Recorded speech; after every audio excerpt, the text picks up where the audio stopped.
pulled on the actor in the title role.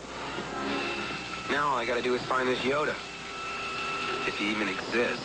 This is the way most people know Mark Hamill, playing Luke Skywalker in the most popular movie series of all time, Star Wars.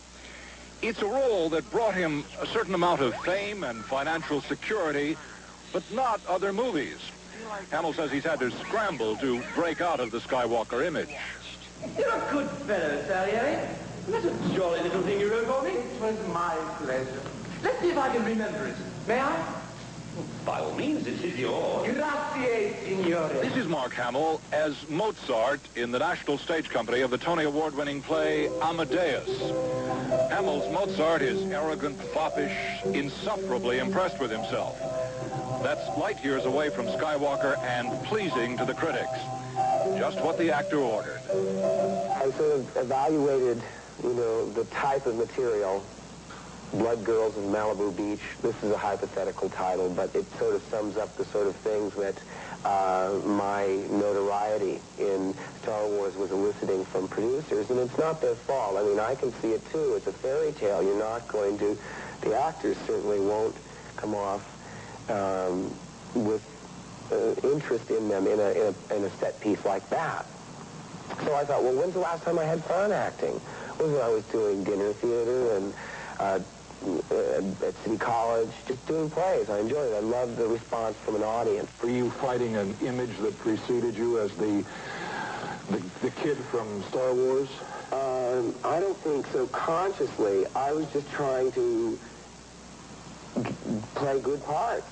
And I knew I'd played much better roles, much more satisfying for the actor on stage and even in television, where I had a reputation of being semi-versatile and played a lot of different roles, not just the callow, forthright, waspy kind of good guy.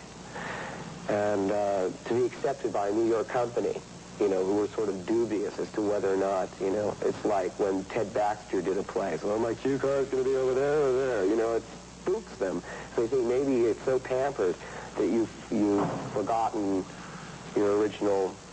Dubious because they were looking at the image of Luke Skywalker. Absolutely. Yes. So I think that's one of the great things I had going for me, really, was the element of surprise. The fact that they're, at least in New York, here I think there's more of a tendency to say, well, no, thank you, we know his work. And yet in New York there's just open auditions. I mean, I was really delighted to read that a telephone operator received the role that Jennifer Holliday had in Dreamgirls. I mean, it gives actors such encouragement to think that, yes, that really does still happen. Here you finished the trilogy of Star Wars. You've done Broadway, both The Elephant Man. You're doing it here on Amadeus on the stage in Los Angeles. Where is all the focus going these days, post-Amadeus? Well, I live in New York now, and I want to hopefully originate a role rather than step in or take over. I think I should take it easy and just see what happens and not try and... I think I've set, in the past, too many expectations that don't pan out, and so you're disappointed. I thought there would be a little more heat after Empire, but... it didn't work out that way. I don't know why, and I don't think I should speculate anymore. I used to think, well, maybe they think I'm too expensive or this or that.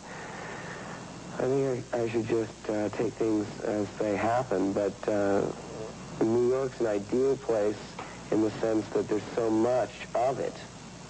You can do a 99-seat house way off Broadway, and people don't think you're slipping. Here, if you don't do just films, if you do something else, they say, he's not cutting it anymore. And I think that's kind of, I'm not snobbish about television. I just want to play good parts wherever they are. For today, Jim Brown, NBC News.